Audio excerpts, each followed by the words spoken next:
listen to reason? Will you open your eyes? It's a wonder what you'll find with an open mind. You may be surprised. Yeah, gotta get away from this illusion for the sake of the world. This delusion, it's gotta go.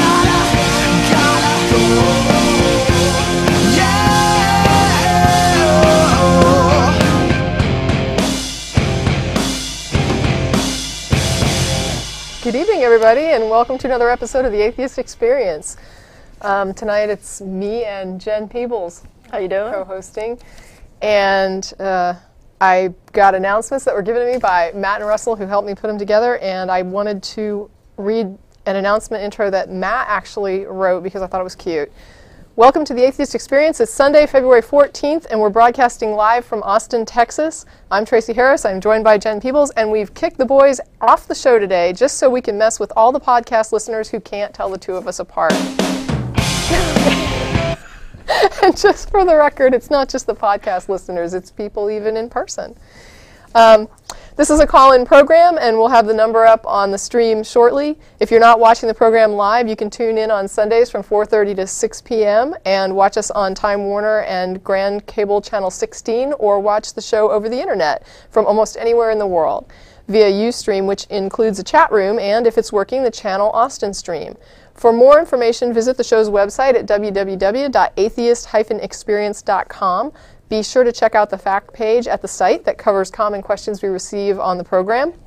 Also, at our website, you can access past episodes by clicking on the archive link, and you can see full episodes of the show at Blip TV, that's blip.tv, or you can subscribe to our audio podcast. We're sponsored by the Atheist Community of Austin, which is a nonprofit educational organization promoting positive atheism and separation of church and state. ACA has weekly meetings at Romeo's on Barton Springs Road every Sunday from 11:30 to 1, except for the first Sunday of each month, which is reserved for our lecture series that takes place at the Austin History Center, located at the corner of 9th and Guadalupe downtown. Lectures begin at 12:15 p.m. and the next lecture will be March 7th. For more information about ACA, visit the website at www.atheist-community.org. In addition to this program, ACA sponsors a bi-weekly audio podcast called Non-Profits. That's PROPHETS. Yesterday's show should be available at the website www.nonprofitsradio.com. The show will be live again on February 27th. If you prefer sending an email rather than giving us a call, you can send comments or questions to tv@atheist-community.org. In addition to our media outreach programs, ACA also sponsors a number of social events, including an Atheist Happy Hour on Thursdays at 7 p.m. at the Dog and Duck Pub on 17th and Guadalupe. We also meet for dinner after the show at Threadgill's downtown location at 301 West Riverside around 6:30 p.m. That's right after the program. Be sure to check out the unofficial show blog at atheistexperience.blogspot.com, as well as the comprehensive counter-apologetics wiki at ironchariots.org. And that's it for announcements. So, Jen, why don't you tell us what we're talking about today? Okay. Well, I want to talk about the naturalistic fallacy. But before I get started on that, I wanted to introduce something to you. This is a human trait profile. Sometimes when biologists are talking about a human trait, they will describe it using kind of a profiling technique, just similar to what, for example, criminal profilers do. And so this profile I'm going to give you is for a human trait. So as I describe this trait, I want you to see if you can figure out what I'm talking about. Okay. It exists in the form of two basic orientations. Over 90% of the population exhibits the majority orientation, while slightly less than 8% exhibit the minority orientation.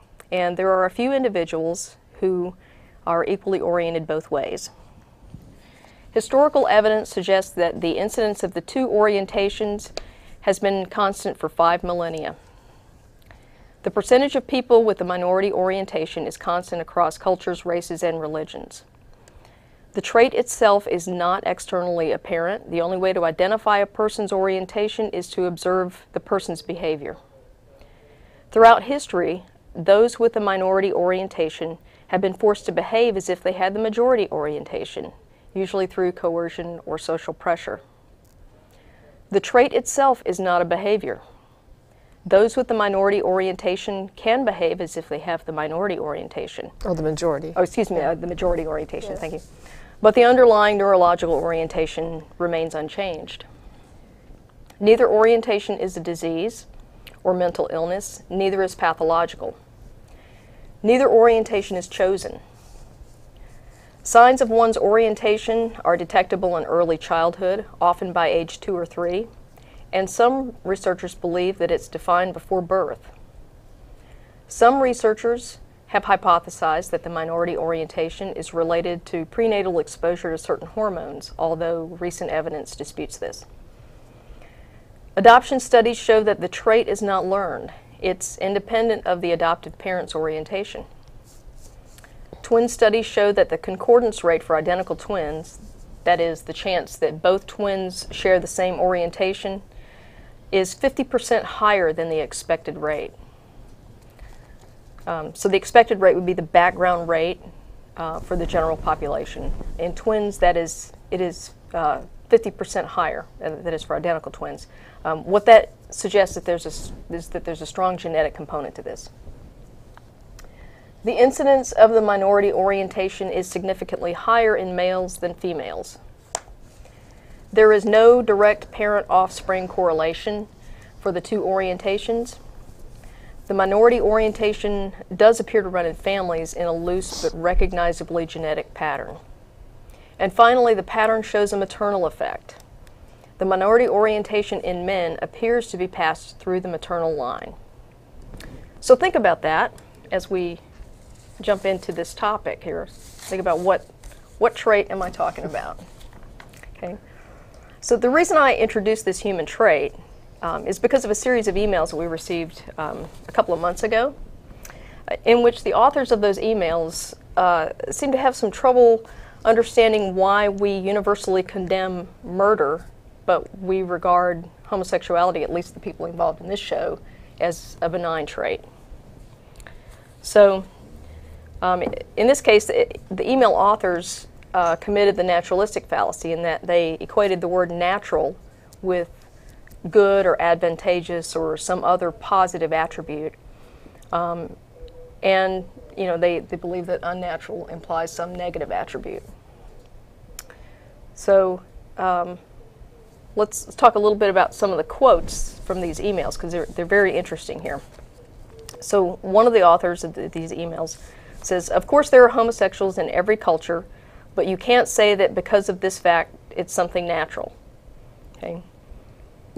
And again, he clearly doesn't understand what natural means. I mean, there's actually a definition of natural, which is just, it's present in or produced by nature. That's all it means. Right, not artificial. Right. Yeah. Yeah. So he's conflating natural with good or some other. In his case, he defines it as advantageous. Another quote, these guys, both authors seem to have a real issue with defining homosexuality's impact and murder's impact in terms of how many reproducing individuals you have in society and whether these behaviors remove reproducing individuals from society. So one of these it says, by being gay you can't reproduce and therefore you weren't able to fit to the theory of evolution at all. English wasn't this guy's native language, so there's a little bit of an issue there, but you can kind of understand where he's going. He did clarify later on. He said his basic claims are homosexuals can't reproduce, not that they don't, but they can't. Because of this, homosexuality doesn't fit with the intent of evolution. I didn't know evolution had an intent. Right. Therefore, homosexuality is not natural. Okay. I'll get to some of the inaccuracies in these quotes, but I want to get through these quotes here real quick. Another quote was that homosexuals should be isolated because a society with too many quickly ceases to exist. And I mean, it's like, okay, you can't catch the gay, guys. Yeah, and I would love to know what constitutes too many homosexuals. Yeah. On a planet that's rapidly approaching 7 billion people, even if everything that we've talked about so far were true, that homosexuals can't reproduce or whatever, Right. why would that be a negative? Yeah, we're hardly endangered. Yeah. And the last one here is homosexuality is not natural, so people who are gay don't act natural. They may act normal, but not natural. If you think this is natural, you can't deny murder is alike.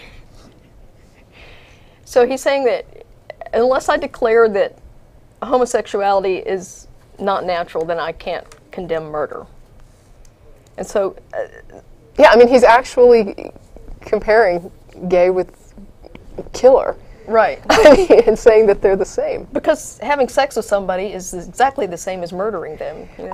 If I can just interject something, that it's kind of funny to me because, you know, I've got like an Italian heritage, and there was a series of commercials that came on, I guess it was probably a couple of years ago, from a contact lens manufacturer that was selling colored contacts. Oh, yeah. And one of the things I remember about this particular, I don't remember the brand, thankfully, because I don't want to name any brand names, but what they were, the commercials were talking, they would show a really beautiful woman, they'd be talking about her beauty, and then they would say, you know, like your lips were as red as a rose, and then they would say, like, your eyes as brown as mud.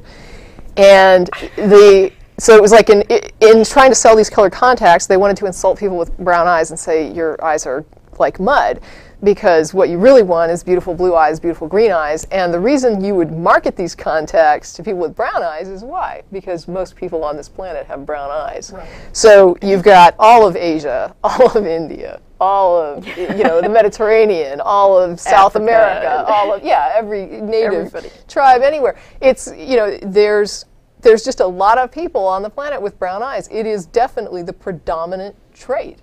It's a predominant genetic eye color. Mm-hmm. But that doesn't mean that having blue eyes is like being Ted Bundy. You know, yeah. I mean, it's just because it's not the common trait doesn't mean it's a non-natural trait, or that it's a trait that doesn't, or that is somehow better or worse. It's just simply more rare. We talked about, I think on the phone, that there's people who are born hermaphrodites. You cannot dispute this person has, like, you know, compared to the rest of the population, they have very confused sex organs when they're born. It's not the norm in as far as numbers.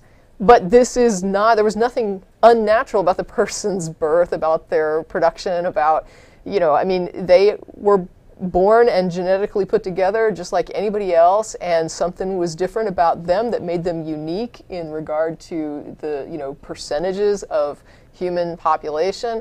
But that doesn't make them wrong or mean that there's something bad about it, or that it's just simply, it was still absolutely natural. It's an absolutely natural human being with a natural birth. And yeah. People I think just have this idea that if it deviates from the standard, that somehow there's something really wrong with that, or it's suspect. But it's weird because you have these other traits like eye color that nobody blinks twice. Nobody says blue eyes are evil, or having two different colored eyes is evil, or, you know, it's like, no, it's simply what you would expect. Well, and it's interesting that, you know, you brought up intersex conditions, because a lot of those are found predominantly in cultures that practice consanguineous marriages, where you've got very closely related people. So you've got lots of first cousins marrying each other. And so a gene for a rare condition suddenly is much more prevalent in this small population of people. And the interesting thing about this is that these small populations are typically held together by some very, you know, strict traditional culture or religious belief or something like that, and they want their sons and daughters to marry only within this small group so that they stay pure. Yeah. And so, you know, so basically what you're doing is guaranteeing that there's going to be a generation of people that will exhibit some rare Yeah, you could break down your genes like that. I mean, you know, really cause some problems. Yeah. I've heard, I haven't done any independent research on it or read about it, but I remember seeing a program where they talked about incidence of birth defects in Amish societies is increasing. Yeah. And I don't know if that's true or not. You know, the show seemed pretty reasonable, and you know, if that's, it makes sense to me if you're interbreeding on that level. You know, it's almost like when people breed dogs. And whenever you have like a specific dog breed, there's always like the known physical problems with the dog.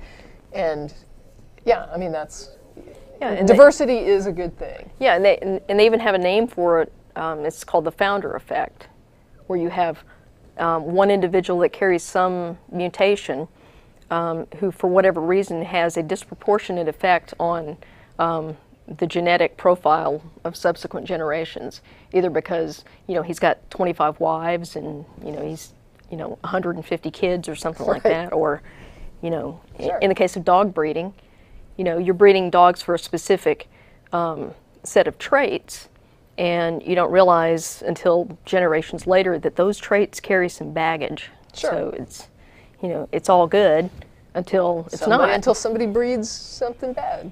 Yeah. But the interesting thing, because getting to genetic baggage here, some of these quotes about homosexuality were pretty interesting because it's clear that neither of these individuals that wrote to us knew very much about what they were talking about at all.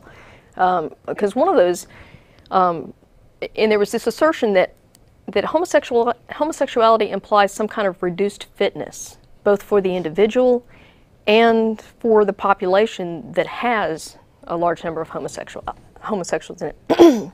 And that's not actually true. In fact, it appears that the opposite may be true. There was a recent study that was done in the Public Library of Science 1, and it was about genetic factors influencing male homosexuality.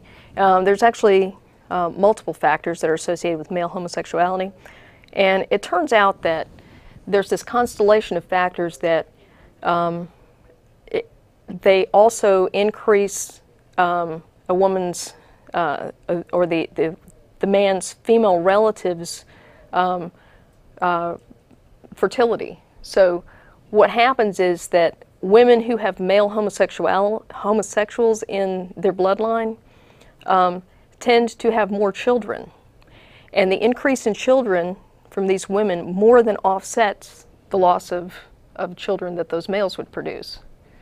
And they went on to further test this, and they found out that male homosexuals in a family, it not only increases the reproductive rate over time, but in cases where fertility is declining because of other factors, the presence of that sequence of genes actually acts as a buffer for the decline in fertility. So it's one of those things that it might have actually an evolutionary purpose. It could be that homosexuality is a genetic marker for something else that's actually being selected for. So that was one of the items there. The other thing is that these assumptions in these quotes ignore the benefits of kin selection. So non-reproducing individuals are a benefit to social species. Right, and I think that's an important thing too, is that a lot of these people are confusing the idea of success, like genetic success and reproductive success, with individuals. And when you have a social species, the individual genetic reproduction is not necessarily as important. And it's, for example, you'll have something like wolves or dogs where you've got breeding pairs. And then you've got like an entire society that's set up just to protect the children of this breeding pair. Right. So here you have a lot of individuals that are reproductively accessible, but they're not breeding. And in fact, most of them aren't breeding. Right. And just a few are breeding, and yet that's a successful model for, you know, canines. So it's when people start to talk about, like, you know, this individual, I could easily look at that model and say, well, all those individuals are not fit. None of them are breeding. Right. But they have a close kinship with the breeding pair, and their society is built around the cohesion and the support that they offer to one another. And so their influence in protecting the breeding pair's offspring is beneficial to them, and it does ensure the fitness of that particular pack to go forward, as long as the pack survives and the pair continues to breed. And you can interchange that breeding pair. You can like get a new alpha female, a new alpha male. That can change in and out, but usually it's just all within, you know, the family, I guess. Yeah. You know, the society. Yeah. Well, and I mean, we already commented on that thing about isolating homosexuals would be absurd because you can't catch the gay. Oh, that's. I mean, that's just. Yeah, homosexuals should be isolated. That was very weird like, to me. Where do you think homosexuals come from? They come from straight people. Yeah, I thought that was extremely bizarre. The phrasing is always, I think, very weird to me. And the word natural, I think, is tossed around way too loosely and without real forethought or without any real consideration to what's being actually said. Yeah. Well, and I think you and I were talking at one point, and you pointed out that exclusive homosexuality is a fairly recent phenomenon. You know, Did I say that? I think so. Well, it sounds good anyways. It sounds like something you'd say. So, what did I mean by that? well, basically, historically, homosexuals, in fact, I think until maybe the 19th century, there wasn't even a word for it. There was just a word for the behavior, which was called sodomy. But historically, homosexuals in a population have gotten married, they've reproduced, and then they've carried on these extramarital affairs on the side with same-sex partners. So this whole idea that we have today of these exclusive homosexuals in society, that didn't exist probably even 100 years ago. Yeah, honestly, I know that, like, you know, Greece, they had some pretty open standards. Sure, yeah. So I'm not sure exactly how that worked. I know they had, like, mentoring, you know, things where it was involved in mentoring. But yeah, I think the idea of what we had talked about, if I recall right, was this kind of spectrum. Yeah. And you said there's a scale. Yeah, the Kinsey scale. That talks about, you know, how a person identifies and how they behave. Mm-hmm. And the thing that I remembered from that, and I had just kind of briefly looked into it, the thing that I recalled was the interesting difference between how people identified their sexual orientation versus what they were doing. Mm-hmm. So they would report, I'm having same-sex relationships, but I identify as a heterosexual. I consider myself heterosexual, but I also have these, you know, affairs with same-sex people. Yeah. And I don't think that they are confused. I think that they actually identify as heterosexual, but that they have same-sex relationships sometimes. Yeah. And I do think that there's a big difference between what a person identifies as this is the thrust of what I normally am attracted to, mm-hmm. and yet, you know, yeah, I can deviate from that. And well, and I think that until fairly recently, if you wanted a family, then, you know, there was this heterosexual path that you had to follow for that. Yeah. You know, or you adopted a nephew. Yeah, or brought him something. To your estate and raised him. Yeah, exactly. But you know, until fairly recently, there wasn't this concept of, you know, gay and lesbian families. Right. That just didn't exist. You had the confirmed bachelor and the old maid, and they did not have kids. And those two guys, they're just roommates. Right. And so I think a lot of people said, hey, you know, I want these things, and, you know, I can get the sex part on the side, you know, with a willing partner. And in fact, there was a guy named Humphreys who did a really influential study, I think it was back in the 60s, and he published it in a book called Tea Room Trade. And if you've never read that book, that's really worth reading. But what he did was he went to tea rooms, which were public restrooms where men who wanted to have anonymous sex with other men would frequent these restrooms. And see, I would be thinking it would be like a place to get tea. I'd be like, oh, this is not what I thought at all. Well, they were obviously public restrooms. The only menu? Yeah. Yeah. Wow. And so, anyway, he set himself up as the lookout in case the cops raided, because these things were frequently raided by police. And so he set himself up as the lookout, and the guys would come in and they would do whatever they did, and then unbeknownst to them, he was writing their license plate numbers down. And he ran their plate numbers through the DMV and got their addresses.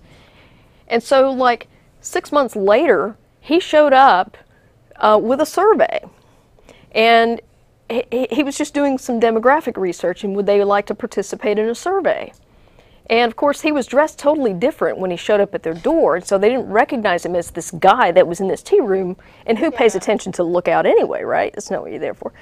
So, anyway, so he gets demographic information. What he finds out is that most of these guys are heterosexuals, they have families, they have jobs, you know, and, you know, their attitudes on a lot of things are just indistinguishable from anyone else, but they have this other life. Yeah. And they go to these other places. And I want to point out, I mean, I'm distinguishing in my head. I mean, I'm not claiming that there aren't people who get married in order to try to conform. Right. That they are really gay and they're getting married because they just don't want to be found out in society. I'm literally talking about the guy who says, yes, I'm married, I'm straight, or the woman that says I'm married, I'm straight, but I also have these same-sex relationships. Somebody that's openly acknowledging this and saying this is how I identify. Yeah. But there's definitely people that I've known who, you know, have a past life where they were pretending to be straight because they didn't want to deal with the prejudice, or because they were suppressing something that later they finally said, you know, I can't suppress this anymore, I can't live like this anymore.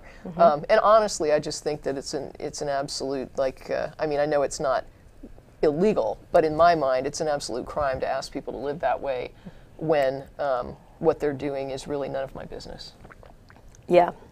Yeah, it's a pretty benign thing for people, unless you're religious and you think that, or like these guys seem to have this underlying fear that if homosexuality increases unchecked, then you're going to threaten human existence. And honestly, I want to point something out about those quotes. A lot of the email that we get that expresses these sorts of, I probably can't be kind to the statements, but that expresses these sorts of ideas, comes from atheists.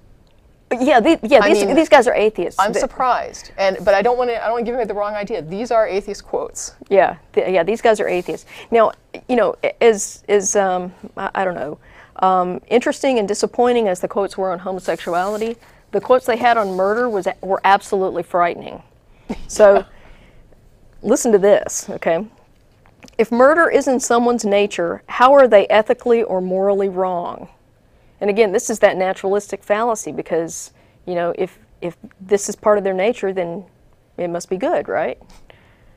And so, you know, the thing to remember here is that calling a behavior natural doesn't imply any kind of moral judgment on it. So labeling it good or bad is a moral judgment that we apply after we assess its impact on us. Right. And that's the thing. I remember on one of the programs that I saw on wild dogs, there was a female wild dog that started killing the pups.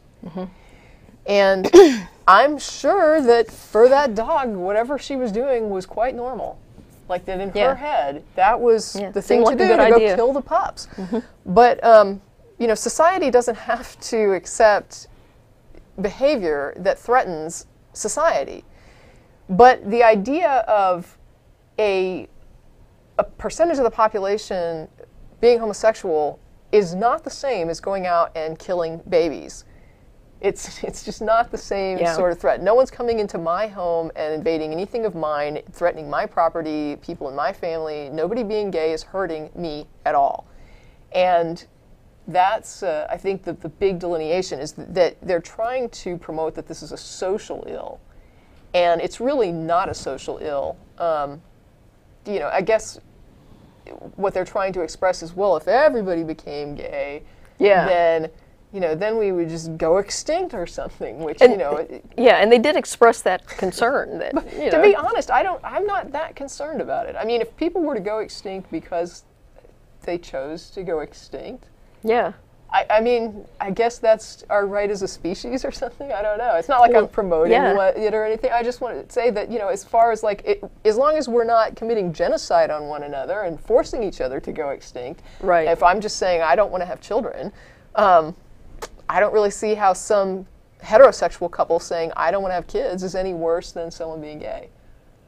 Right. Why is it any less of a choice or less of a capacity? And what if somebody doesn't have maternal instincts for whatever reason? I mean, is that some crime?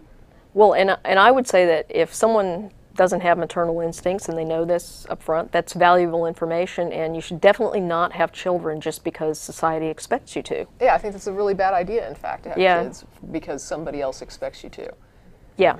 But I guess what I'm saying is I would see a huge difference between people saying, let's just go extinct, let's not have kids anymore, versus saying, let's start dropping nukes and just killing off all the humans on the planet. Yeah. I mean, if you don't see some sort of delineation between us killing each other versus just saying, I'm not going to reproduce, then there's, I don't even know that there's some common enough ground to talk about it. Yeah, and we were rapidly approaching this point with both of these guys, because, another quote was, you said that homosexuality is not maladaptive, then neither is murder and nearly any sick attitude humans represent. So, and then finally, the last quote I want to point out with murder was, the guy said, I would point out that murder can be considered an application of the often mistaken maxim, survival of the fittest, or rather a perpetuation of evolution via natural selection, and thus is not in fact a detriment to society at all.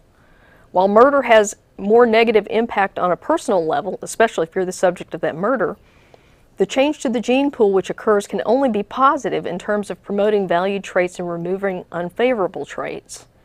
So essentially he's defending murder as a vehicle for evolution, as some type of natural selection. Yeah, and in social species that wouldn't work. Yeah, in fact, it's, as you pointed out before, it's quite the opposite in social species. Yeah, things don't work quite the same. If the survival depends on the cohesion and the strength of a society, you really don't want an individual in that society running around causing insecurity and damage. And that's the difference. It's like going out and causing somebody else damage is not the same as me sitting at home doing something that's no one's business. I mean, I just do not see the correlation there. Well, and these guys got all wrapped around the axle over the impact that it would have on the gene pool, because if you remove somebody's genes from the gene pool by murdering them, then that's the same as if you're gay, because you've taken a reproducing individual out. I guess what I don't get is, why don't they see it as the same as somebody who chooses not to have kids? Like, what is the difference why you don't breed? Or even like, someone who is having non-procreative sex. If you ever have sex and use birth control. But my point is, even if you said I'm going to be celibate. Yeah. It's the same result. Yeah. So I'm looking at that saying, why isn't there some hatred in our society of people who are celibate, or people who, why don't we have this sort of venom toward anybody that doesn't reproduce? Right. You would if that was really your problem. Yeah. And one of the things I was going to point out on this is that our moral assessment of murder as bad is not based on how many reproducing individuals it removes from the gene pool. So, when we're deciding what to do about a murderer, we don't ask the question about, well, was this person fertile or not? We don't make any assessment of that. So, that's a complete non-issue. The other thing is, they seem to be saying that, murder's natural, therefore it's genetic, or there's some kind of underlying trait. And so there's a couple things I wanted to point out on that. Murder may be a natural behavior, meaning it does occur in nature. We do observe that. However, there's no evidence that it's genetic, for most people anyway, and in fact there's strong evidence that it isn't. And at least it's not a selected for trait. I think the type of murder that we're used to seeing probably is not genetically oriented. I mean, when you talk about murder in nature, like even a chimpanzee group, you're probably talking about like some severe aggression. Right. Like a severely aggressive individual that just goes crazy, like gets into a fight and then kills another individual, which whether or not they intended to kill that other individual or whether they just intended to harm or threaten, you can't really tell. There's no way to ask the chimp, did you mean to kill this other chimp? But with human beings, the idea of like selectively stalking people, in the case of like a serial killer, the idea of murdering somebody for insurance money, I'm just thinking that that's probably not a natural trait that you're born with. But now the idea of aggressing, like you get into a bar fight, you punch somebody, they go down, they hit their head on the corner of the bar, they die. Or even getting angry and shooting somebody and meaning to kill them. That might be the sort of aggressive-ness that I guess there could be some sort of natural aggression that would make a person, just Yeah. get really aggressive like that, or more, but still, anger management works, folks. So, Yeah. there is help, even if you feel like it's just a natural tendency of yours to get angry. You really can learn to control that. Well, and one of the things that I'd point out is that murder rates vary pretty significantly across different cultures and different nations. I mean, if you look at the murder rate in the U.S. and compare it to the murder rate in Canada, and if you look at the demographics of these Right. two countries, they're so similar, but the murder rates are vastly different. So that tells you right there, there's not Yeah. a strong genetic component if there is at all. That's actually a For really most good people. thing, like what you were talking about Yeah. in your profile, your human trait profile. That was one of the things that it mentioned, was that when you do a cross-cultural Yeah. examination, you see the rates are pretty similar. Yeah. And when you have these things that are deviating really highly within cultures, I mean, you just don't see that many suicide bombers in Iowa. So Yeah. it's like, when there's something, going on where it's really big in this culture, it's not really big in that culture, I agree. That's really, an argument for maybe this is culturally derived. Yeah. And so we get down to the part where, why all this matters. Why does it matter when people commit this naturalistic fallacy? And bottom line is that not understanding this, it kind of underlies this confusion about why we can make these judgments about murder versus homosexuality. But let's take, for example, if we consider murder to be natural, that doesn't mean we have to think it's good. So we can acknowledge that maybe this is natural behavior because we actually do observe it in nature. We observe it in animal species sometimes. Sure. So yeah, it's natural, but that doesn't mean we can call it good.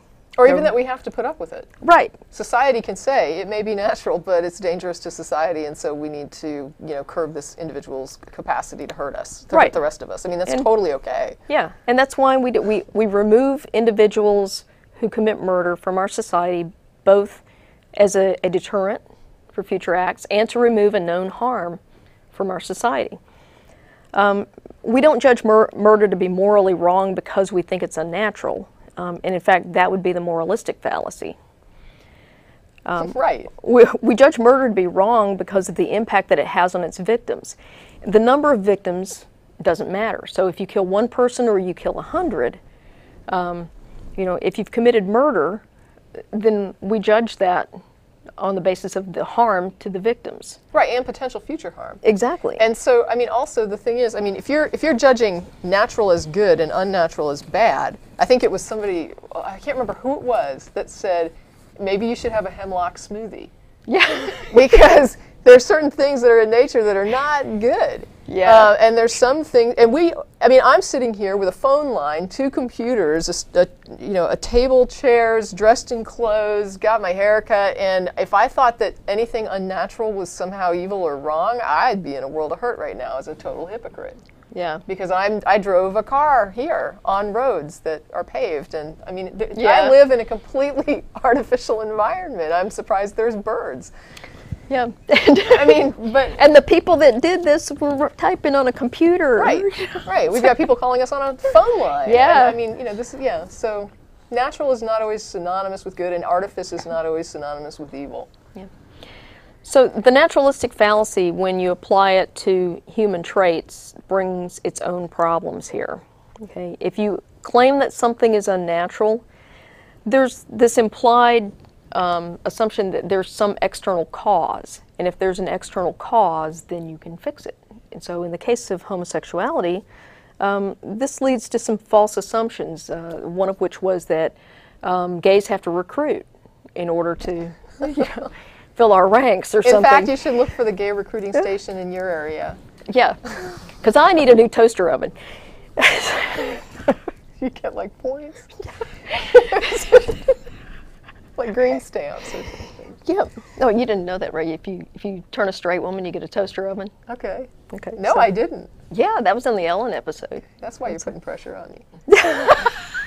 You want that toaster. Oh yeah, I need a And I toaster thought oven. you liked me. I know. But actually, one guy that emailed us actually suggested that you could raise your children to be gay from birth. Okay. Now the problem with that is you can't even raise your kids to be straight from birth. So People have tried. yeah. Yeah, and failed. Yeah, believe me, my parents tried to raise me straight from birth. Didn't work. And the other assumption is that gays can be fixed, and this is where we get this reparative therapy thing, which, you know, it doesn't change a person's orientation at all. It just makes them miserable. Oh, I'm sure. I mean, to me, that's abuse. I just Yeah. think that's abusive to do that to a kid. First of all, to tell your child that there's something wrong with them when there's nothing really wrong, and then to put that kind of pressure on somebody to not be what they can't help they are, and tell them that it's bad and wrong, and God hates them, and you won't accept them. And I mean, Yeah. I've always, I don't know, I can't understand the idea of that being your child, and the one thing that's wrong with them is that they're gay, and this is what's freaking you out. I mean, it's not like someone came and said he's, you know, being arrested for serial murders. I mean, I know, yeah. It blows my mind I that know. people would do that to their own child. I even have some people ask me, well, what are you going to do if it turns out your kid is gay? I'm like, who cares? Would you be able to accept him? It's like,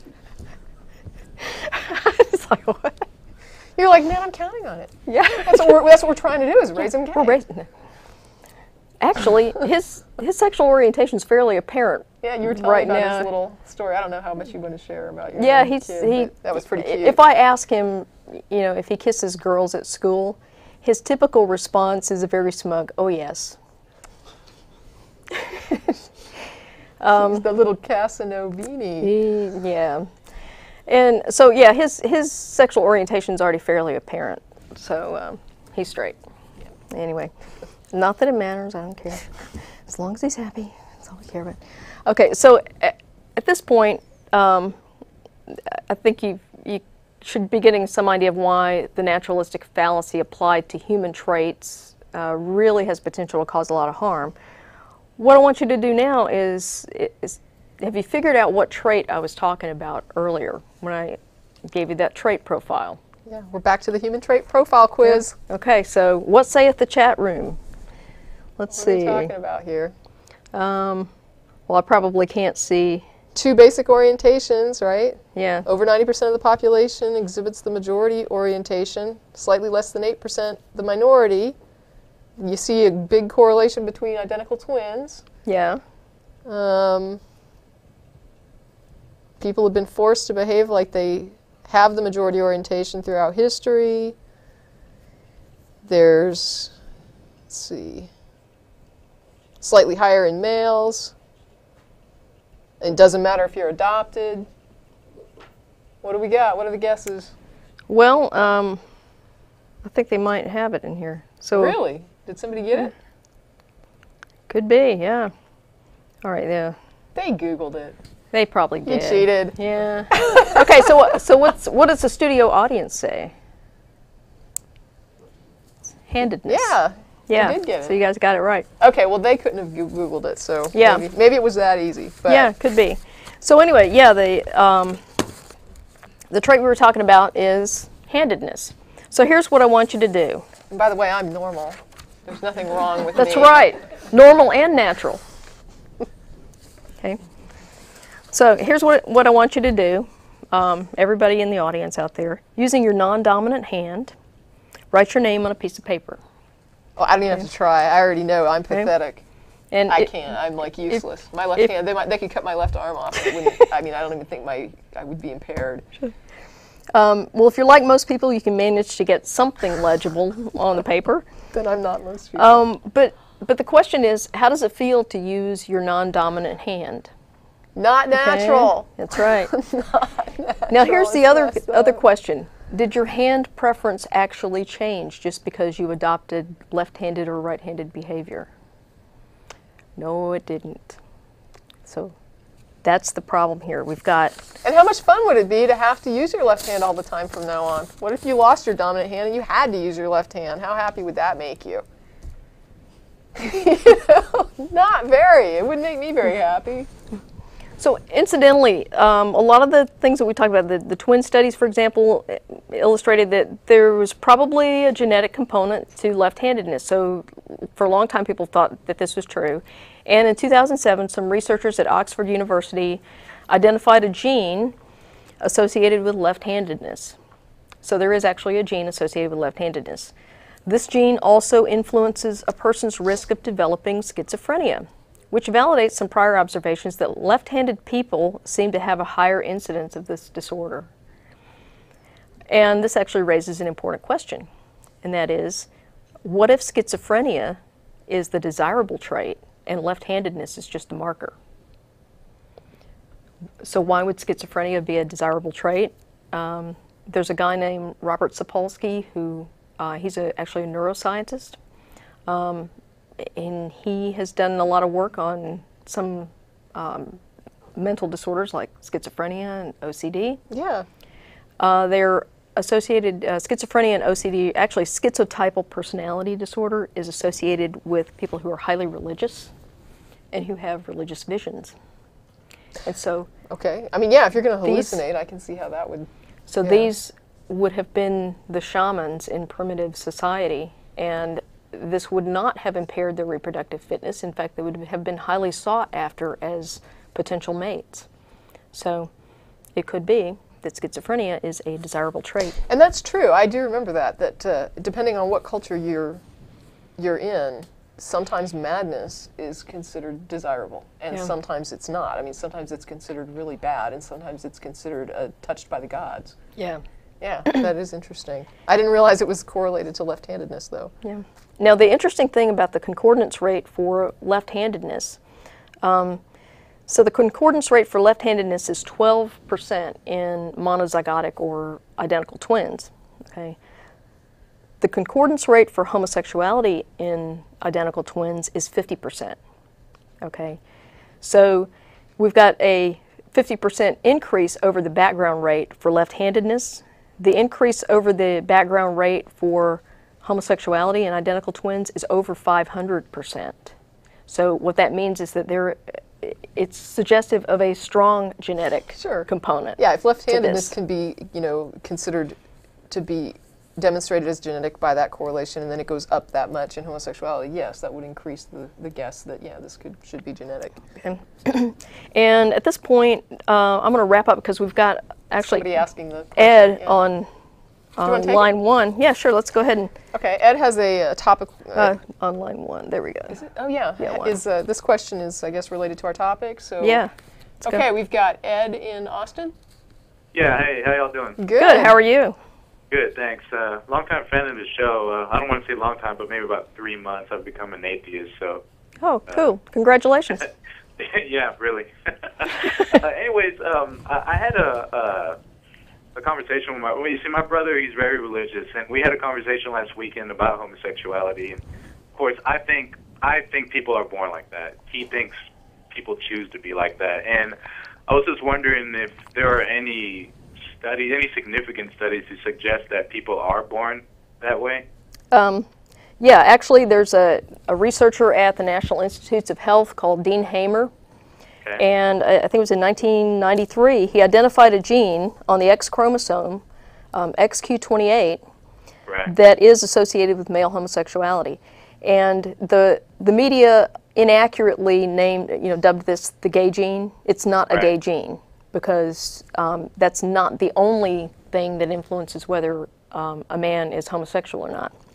Right. But the interesting thing about that is that Hamer's results have been replicated many times since then. And, and in that intervening period, several other genes associated with male homosexuality have been identified. So interesting. And another thing, another question, are human beings the only animals to actually exhibit homosexuality? No.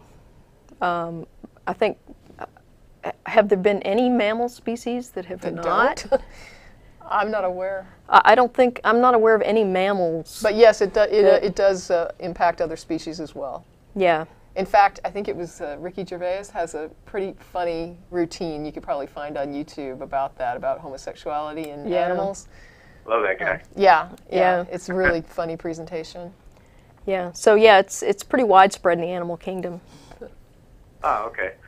Yeah. Well, very interesting talking to y'all, and well, I guess y'all have a good one. All right, well, thank you. Hey, come to Threadgills. Yeah. Hey, I might actually meet y'all there. Okay, great. Bye-bye. Thanks, you. All right, thanks. Okay, and then we have another one that's sort of topic related. Okay. That has to do with a question, I guess, or a comment on evolution. So Okay, let's sure. try Julie. Julie in Brooklyn, you're on. Hey, what's up? Hi. Thanks so much.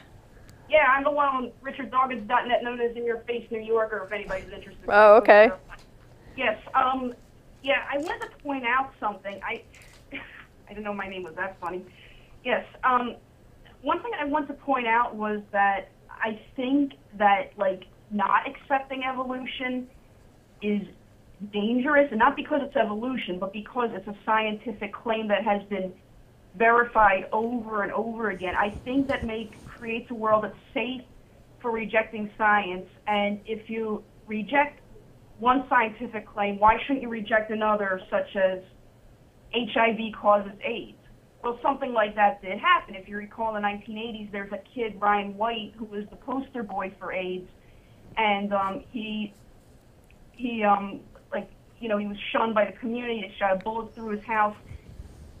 People, like scientists, were coming out and saying, this is how you can get AIDS. You get from this virus called HIV, and it's not transmitted casually. People weren't listening. Meanwhile, I talked to this guy over in Finland, which is a secular country that respects science, and he said there was no AIDS panic in the 80s like there was here. Once HIV was identified, it was taught to kids as young as 6 years old in science textbooks. And other parts of Europe, I've been told the same thing. And also, this also goes for, like, global warming. If you can reject evolution and we need to respect that, why shouldn't we respect somebody rejecting global warming? I think not respecting science is simply dangerous.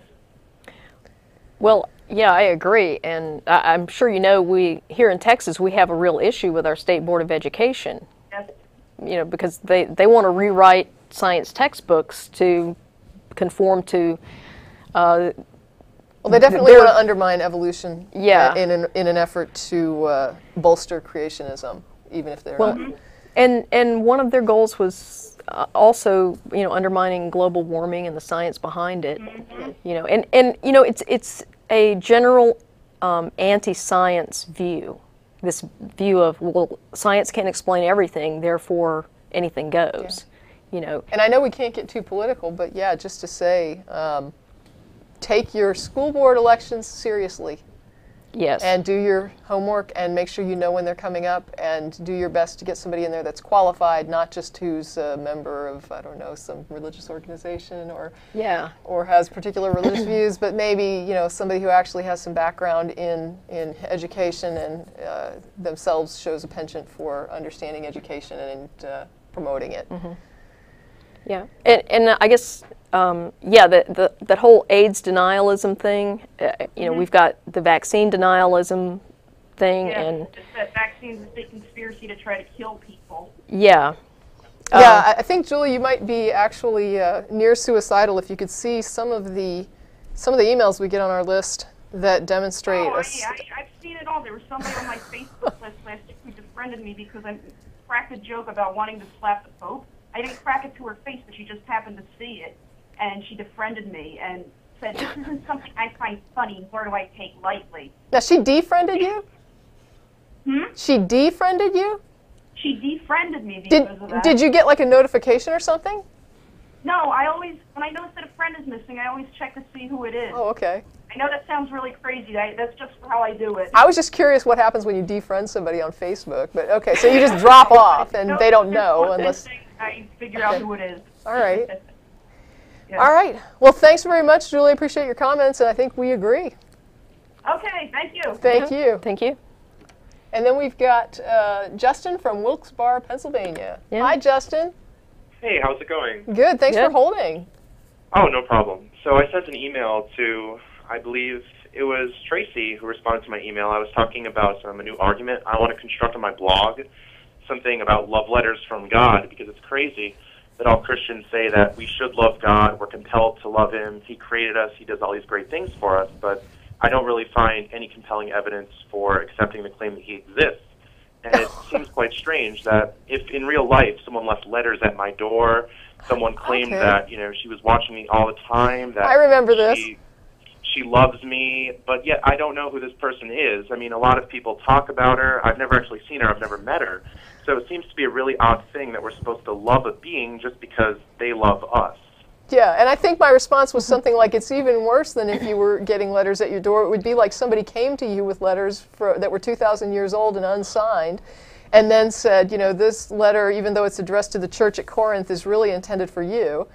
And yeah, and it says that you need to do all this stuff, and that someone loves you. It's a lot worse in this case, because this, yeah, it's this pretty being, crazy. I mean, It's creepy. imagine if the letter said something like, if you don't love me, I'm going to kidnap you and shoot you, and all these bad things are going to happen to you. Right. I mean, I cannot be justified in loving a person like that, and I Right. think this is the same case with Christianity, but it's a lot worse. It's when you deconstruct it, sometimes it does seem a little absurd. Yeah, I can't argue. If I could, I would still be a Christian. But in recent discussions with theists and ministers and pastors that I speak to, this one lady told me that, well, deep down in your heart, you knew if someone did that in real life, you would still love the person. But I said, no, hold on. I would love a person who threatens to kill me and kidnap me if I didn't return this love? Wow. Yeah. No, okay. I can't. I don't even know what to respond to other than if somebody felt that way. I mean, I guess if that's your personal thing, that you would still love somebody who threatens your life. Or threatens to torture you or harm you or offers, it says coercion. I mean, I don't know. If I had a daughter, for example, that was dating somebody who said, I love you so much, and if you ever leave me, I'll break both your arms, I would tell her, get away as soon as possible, and we're going to get a restraining order. And I don't want you to ever be in touch with this person again. I don't know how else. Exactly. So I don't know how the Christians can be justified in this. They try to get out by saying, oh, it's free will, you can choose. But we shouldn't have excessive punishment. A belief should not be predicated on fear, punishment, or torture, or anything like this at all. Usually what I hear is it's sort of like a variation on the free will. It says that, it's almost like, well, I'm not breaking your arms. It's this other person that's going to break your arms if you don't love me. And I just, you're just choosing to let him break your arms. And the problem with that is that if I have the capacity to control the guy that's going to break your arms, then I'm kind of responsible if he breaks your arms. You know what I mean? If I can stop him and I don't. So, yeah, it's like no matter how you slice it, the fact is it's a plan that's set up to punish people who don't want to worship you. And it's very weird. I mean, if a human being did that, everybody would think, what a monster. Right, but there's, for some reason, some exception. But I've yet to hear a good rebuttal to my argument. And it's not even. I mean, you would think that the best somebody could muster, if let's say they said, well, this is a god and not a human being. It almost seems like the best you could muster is, you better do what he says because you don't want to go to hell. But really, it converts into this whole, it's love. It's love and it's mercy. And it's like, how in the world did that become love and mercy? If anything, it's just like, we better do what he says because he's psycho. You know what I mean?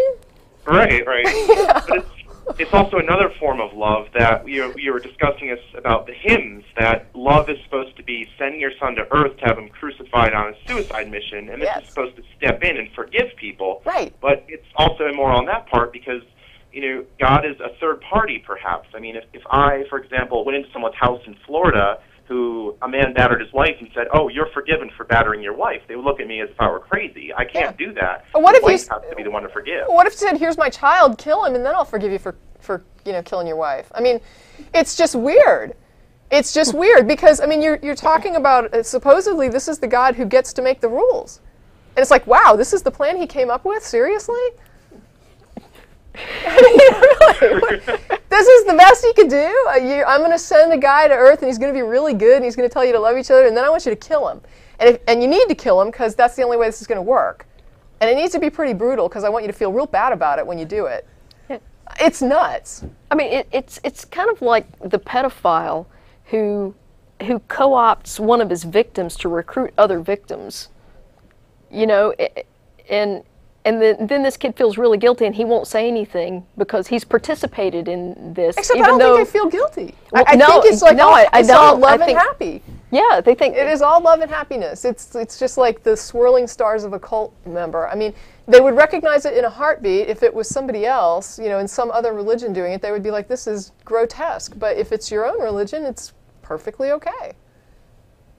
Yeah, I've probably said enough to piss off a lot of people. I'm sure we'll get a lot of emails about I hope so.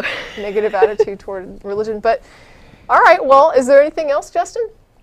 Oh, a second point in recent debates, I pressed the ministers and the pastors on the point of, well, if you have this belief, it should be demonstrable. You should have a good reason for it. And the one lady said, well, it doesn't matter if God actually exists. I don't need evidence. It just works in my life, and it really matters that people just believe in it. And I've also heard this from a theologian before, too. Yeah, that's the idea that if a belief is useful, that it's okay to hold. And it's not that I don't understand what it is they're arguing, but literally what it boils down to is they're saying I don't care whether what I believe is true or not. And I don't and what gets me when it comes to a proselytizing religion is you're basically saying, and I don't care if I'm lying to other people and trying to convince them to believe lies. That's where I would kind of draw a line. It's like, on the one hand, if you personally want to believe lies and you say, hey, it's best for me to believe my husband's not cheating because if I divorce him, I'm going to lose a lot of money. You know, it's like, it's one thing if it works for you to believe a lie. But when you start going around trying to, when you say, I don't know if it's true or not, I don't care if it's true or not, but then you're out preaching it, that to me is kind of where I draw a moralistic line where I'm saying, okay, well, now you're out propagating lies. And if you're out propagating lies and recruiting people into, you know, a lie, and you know it's a lie, and you're not presenting it as a lie, you're presenting it as true, and not just, you're saying it's not just useful, but true when you preach it. So you need to not be promoting those lies to other people, or else, you know, I'm going to step in and say something. I'm going to say, I think you're promoting a lie. Right. They say it's useful, but that doesn't really work. It doesn't add to the truth value of the claim whatsoever. They say what? It doesn't add to the truth value of the claim, no matter how something is useful or how something works. Oh, yeah, yeah. And I would argue that it's just a placebo effect or something at that point. I would argue that anything that allows you to believe things that are clearly not supported by reason and evidence is not useful. I mean, maybe it allows you to avoid some reality that you find uncomfortable or whatever, but I think that it's more useful to confront that. I question too whether or not you can even call that belief. I mean, for example, the woman who says, you know, I'm just going to act like my husband's faithful because I don't want to call him on it because he's wealthy and I don't want to lose all that income. I'm not sure I can win a divorce battle in court. You know, does she really believe he's faithful, or is she just saying it's working for me to play along? You know what I mean? If a person can say to me that that's true, if you're saying you believe it, to me the definition of belief is that you've accepted it as true. So if somebody says to me, I believe it, and I don't care if it's true or not, it's like, well, what do you mean you don't care? You just said it was true. The moment you said you believed it, you said it was true, that you accept it as true. So you need to defend it as true. If you're just claiming it's useful, don't go around saying you believe it. Say, I use it. Yeah. I use it. I use this teaching, but, you know, yeah, I know I don't think it's true, but I use it.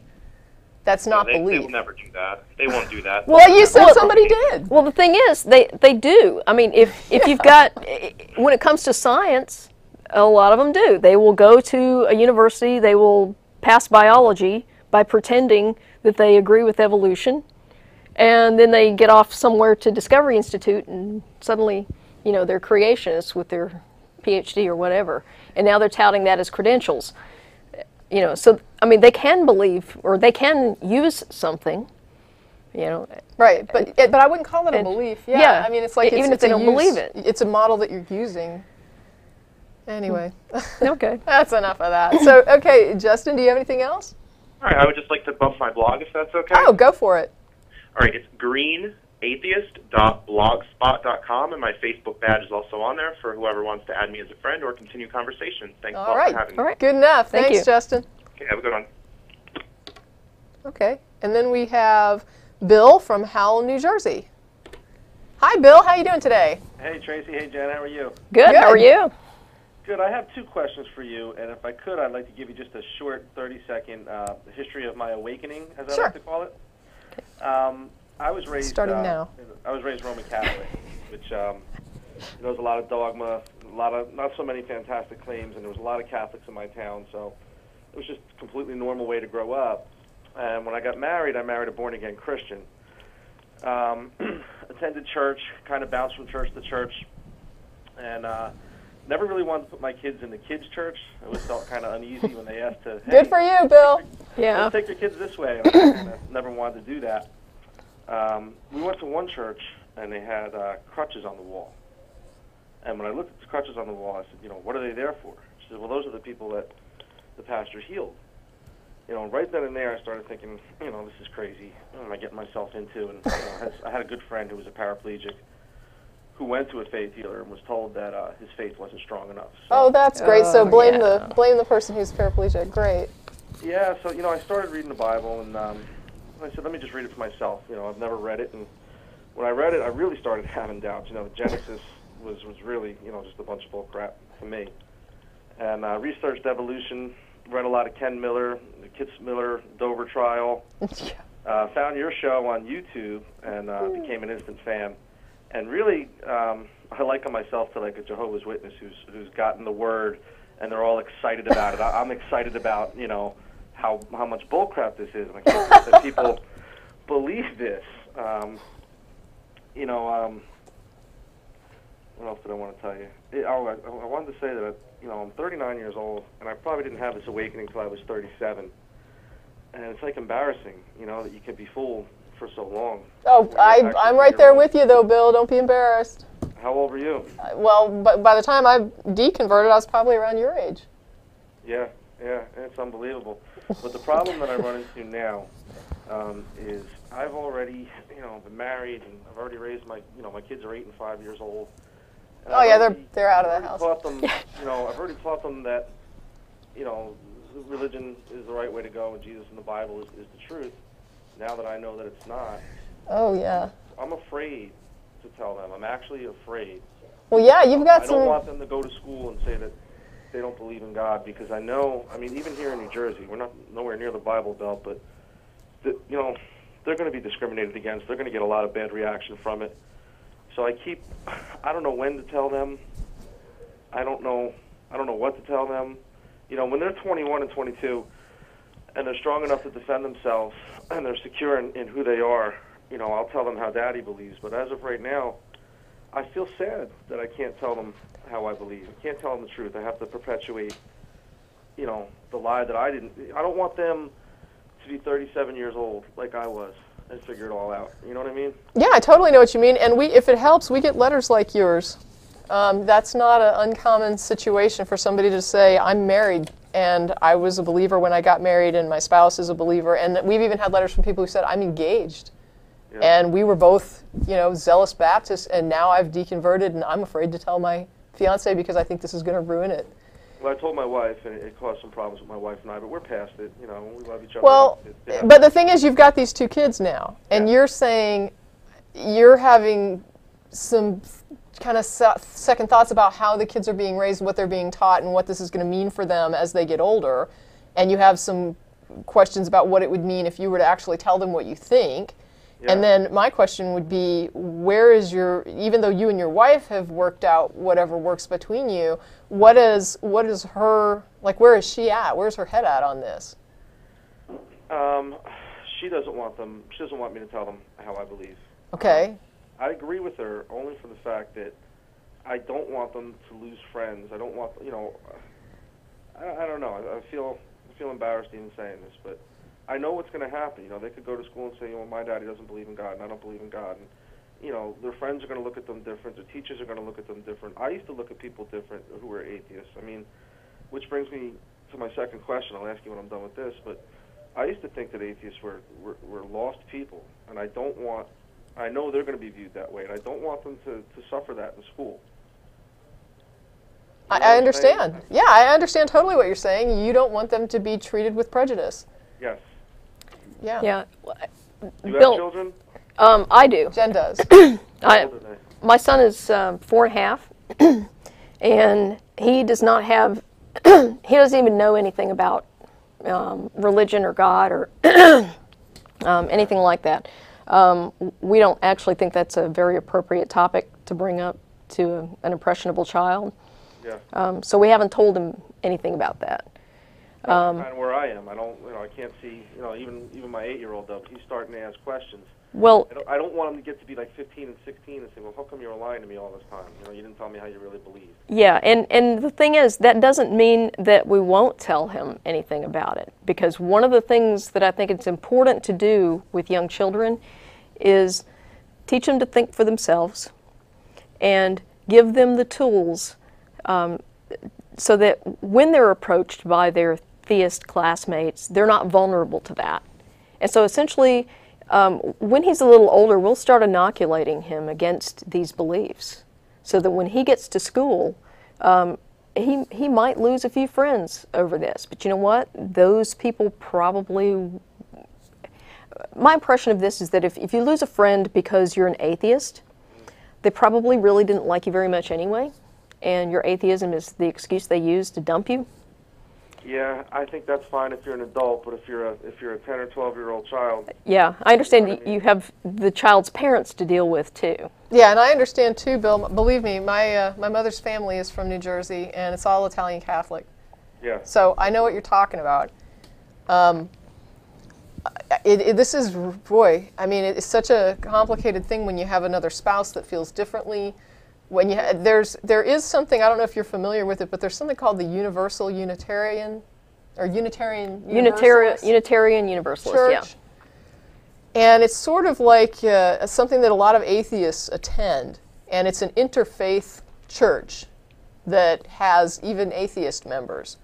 So a lot of people that are looking for community and who are sort of in a situation where there's this religious ambiguity like you're describing, will attend these UU churches. Yeah.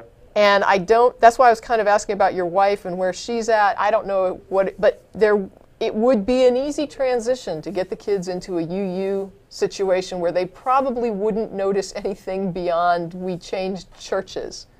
Yeah. And then they would be in a situation where, at the very least, they wouldn't be being indoctrinated into a highly specific fundamentalist religion. They would have a real open playing field with lots of different religious beliefs, including no religion, that would be presented. I'm sorry, what? What was the name of that organization? They're the Unitarian or Unitarian Universalists. Yeah. And they're just big interfaith so that you can keep the society and the structure of like a church situation. And they do the few sermons, I'm going to put sermons in quotes, the few sermons I've heard from UU preachers have actually been more like lectures on religious, like comparative religion. So it's actually kind of educational in that they'll talk about religious histories or religions in different parts of the world. It's actually not a bad place to go if that's the kind of structure that you're looking for and you have a family and you want that kind of social, backbone. Yeah. Another option, Bill, is ethical culture societies. And you can just like do a Google search on ethical culture and you should come up with some stuff. These actually are recognized in most places as a non-theistic religion. Yeah. And so, again, it's the same kind of thing. You've got this sense of community. They have secular Sunday school and things like that. So there's some other options out there besides regular religion. Yeah, I mean, we've stopped going to church. It's one thing that my wife is a little upset about. She really enjoyed going to church and, hearing a pastor. Well, then this could be a really good compromise. Yeah, I guess it could be. And so the first one you said was the Unitarian University Society? Unitarian Universalist. Universalist. Yeah, and sometimes they're just called UU. Okay, Universalist.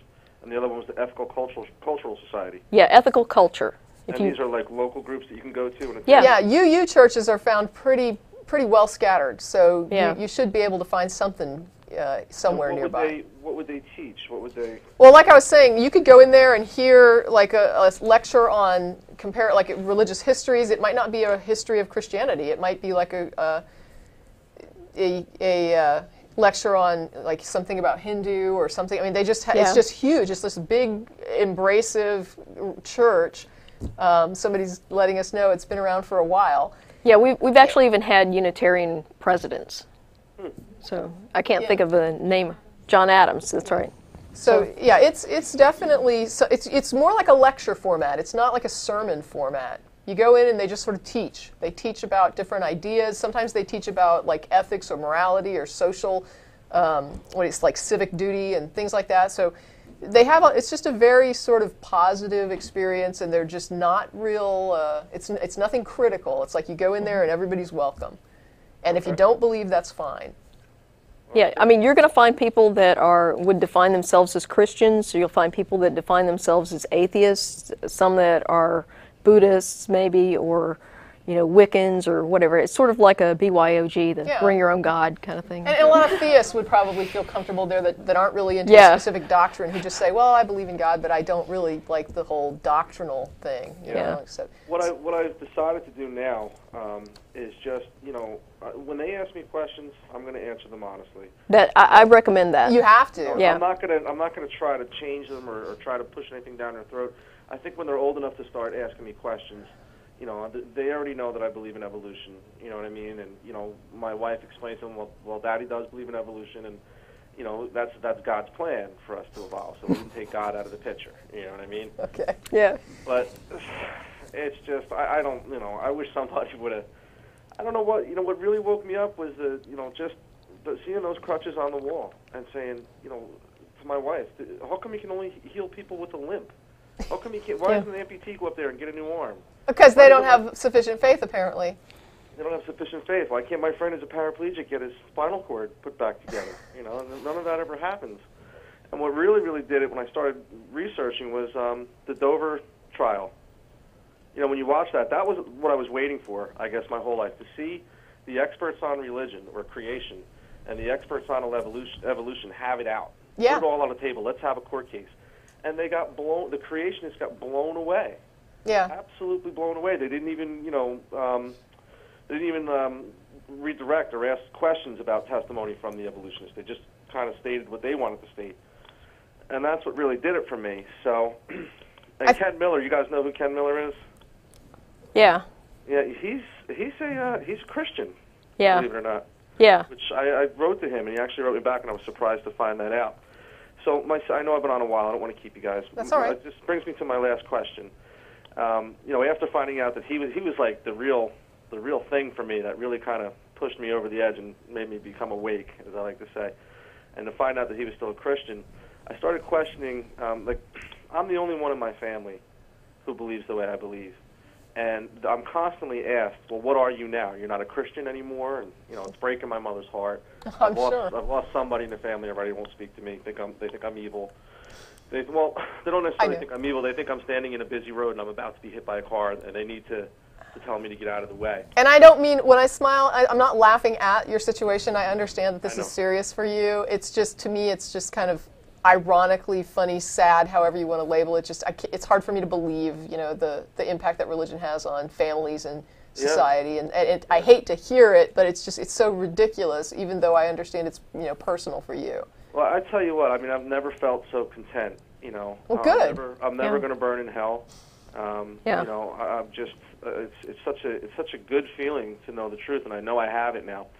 But constant questions from, say, you know, especially my mother. Well, what are you now? Okay. And I don't know how to answer her. I've looked at the definitions on your guys' website, and I'm still confused. I'll tell you my belief, and you give me a label, okay? Well, here's a first question that might help, okay? There's a claim, God exists. Do you accept that claim is true? I don't know. Okay, then you're an atheist, number one.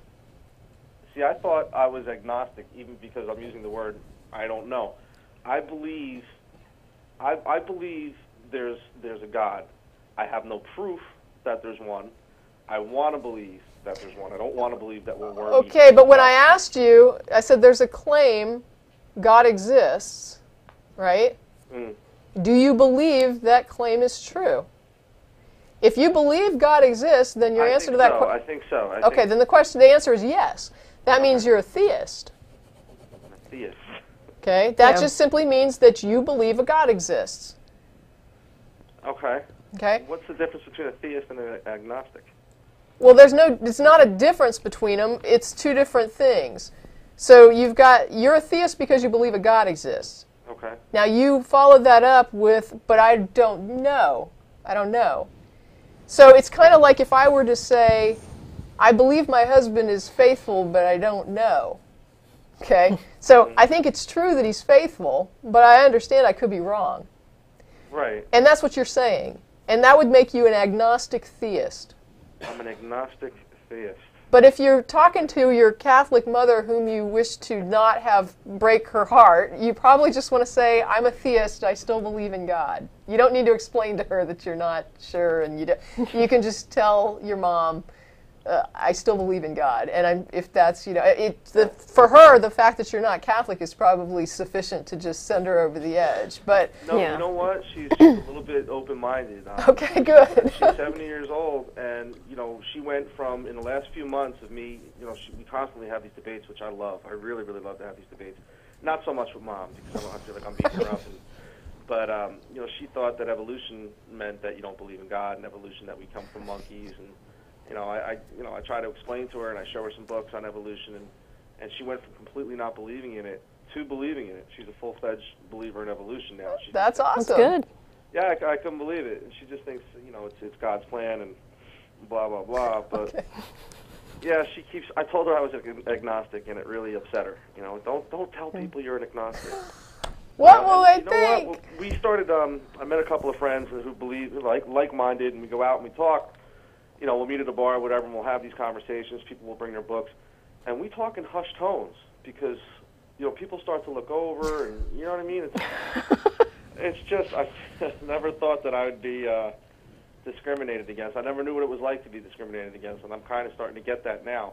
Wow. Which is why I don't want to pass that on to the kids right now. So this is like prejudice against a theist by, like, doctrinal theists. Wow. I guess it just, you can't escape it. All right, well, is there anything else, Bill? We got another caller on. It's been patient. No, that's it. But I'm an agnostic theist. I just want to get it right. I'm an agnostic theist because I believe a God exists. I just don't believe anybody really knows how or what. Yeah, there you go. That's pretty much it. Now you need to work on why you believe a God exists. Just on faith. Oh, then that's an admission that you don't have evidence. I think Right, he no, I understands that. Yeah. Yeah, no, I don't. I don't believe I have any evidence at all. I mean, I don't believe anybody does. And I love when people call your show and they say they have proof for God. Oh, yeah. You guys, We love it, too. We love it too. Yeah, In fact, you guys don't chuckle. You're just like, oh, good. I love to hear that. yeah, we wish the chat room would send us some of the theists that show up there. Oh, well. Yeah. All right, well, have a good show, guys. Thank All you, right, Bill. Thank you. Bye-bye. Okay, and we have Joanne from my hometown, Orlando, All right. Florida. Hey, Joanne. Hi, how are you? Good. How are you? I'm doing pretty good. Here, you got some cold weather down there. Yeah, and I actually got a cold because of it. Oh, no. But you got a question. We're running out of time, so let's get you in. What's your question? Well, my thing was, it kind of trails off of Bill's. I was raised very strong Orthodox Catholic. My entire family is extremely religious. They're spiritual and then there's religious. They're extremely religious. And I have recently become agnostic. And I have a husband who has always been atheist. And as a result, our 10-year-old daughter, who I currently have in a private Catholic school, because, I went to private Catholic school my whole life, has come to me and she says, Mom, how do we know that this whole God thing isn't similar to the Santa Claus lie? Okay. And I'm not sure exactly how to approach it with her. I do have a minor in religious studies, so I have a lot of information in regards to the foundation of Christianity, Islam, and Judaism and stuff. But I'm not sure how to take this conversation with her. I guess the first question I would put to her is, why are you asking? Like, what is it that's prompted this question? Well, that and compliment her on her critical thinking skills. Yeah, that would be. that too. Well, she's very analytical, like her father, very Great. scientific, which is why we don't have her in public school. I had to put her in private school because in public school she was doing horribly, and when they tested her, they kept saying, well, she scores above average IQ. We don't understand it. It was just that she was bored. So we moved her over to, of course, a private school that could cater more to her needs. Can I ask a question, Joanne? Do you do you have any preferences or feelings about what she believes, or what are your thoughts on, do you care what she believes? It's not so much that I care, but I want her to know the truth. And which is what? Huh? What would you say is the truth? So the truth is that a lot of the scriptures, the Holy Bible, the things that she's learning in school, were actually written by man. There was no type of, spiritual connection or some divine intervention that caused these people to write these books. Okay, and you said your husband's an atheist, right? Yes, he is. Okay, so I guess what stands in the way of you telling your daughter what you just told me? The fact that the entire family, she's not aware that my husband is an atheist at all. What does she think he is? She assumes that he's just like everyone else in the family, that, he's Christian. She assumes that I'm Christian as well. Are you going to church? No, we've actually stopped going to church. But yeah, for a regular time, for most of her youth, we were going to church on Sundays and Wednesdays. Okay. I was reading the children's Bible to her at night. So, I mean, she's had a lot of that influence already. And, I don't know how to approach and, just kind of, I mean, what do I say? Well, Mommy was mistaken. Sometimes Mommy is mistaken. Yeah, and that's okay to say that. Yeah, that's not a bad way to approach it. I mean, I think a lot of parents get wrapped up in this deal where you have to be right all the time, or your kid's going to lose respect for you. And I think actually, kids know when you're not right and you're just not admitting it. And I think you actually gain more of their respect if you can admit that you made a mistake. So I don't think there's anything wrong with telling her, hey, I was mistaken about this. This is what I think now, and it's based on this new evidence that I got. And that might actually be a really great way to approach it, to say that, there was a time when I thought this, or I used to think this way, but then I learned some things that made me rethink this, and I changed my mind about it. And let her know that it is okay to change your mind when you're presented with a good reason to. That actually could be a positive lesson. Yeah, I think it would be a really great lesson about how the scientific method works. This is self-correcting. When you have something that you think is true, and then you get better evidence, then you have to change what you think. That's the only intellectually honest thing to do. I think that's a great lesson for a kid. And 10 years old, I think that's right on time. Yes. I mean, her ability to make moral judgments is really going to kick in the next couple of years. So she's probably going to be thinking a lot about these things. Right. So, equipping her with these tools, I think, is a great thing to do right now. Now, you did say she was in a private Catholic school, correct? Yes. So I would let her know that no matter what she personally believes, she needs to kind of toe the line with regard to what they want her to put on tests or what they want her to. I mean, she wants to keep her grades up. I wouldn't want her to get so much into this idea that this is a bunch of crap that she then makes it suffer, because a lot of times, despite the religious doctrinal instruction in these schools, sometimes they are, better learning institutions, which I would think that's probably why you have her in that school. Yes. Yeah. So I would remind her that you don't necessarily have to believe it to give the teacher what she wants sometimes. Right. Yeah. Definitely. And I also have witnessed things like my mother, for instance, shooting her down. Okay.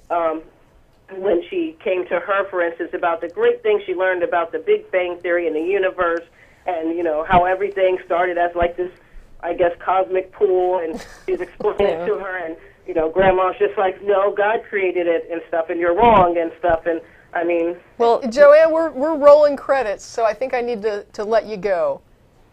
Okay. But I appreciate your call, and I hope we were able to help you a little bit. Yes, definitely. Thank you. Okay, thank you. All right. Bye-bye. Bye. And just once again, we're going to be at Threadgill's after the show. Feel free to come out and join us if you're an atheist or an atheist-friendly person. Thank you, Jen. Thank you. And I guess we're out.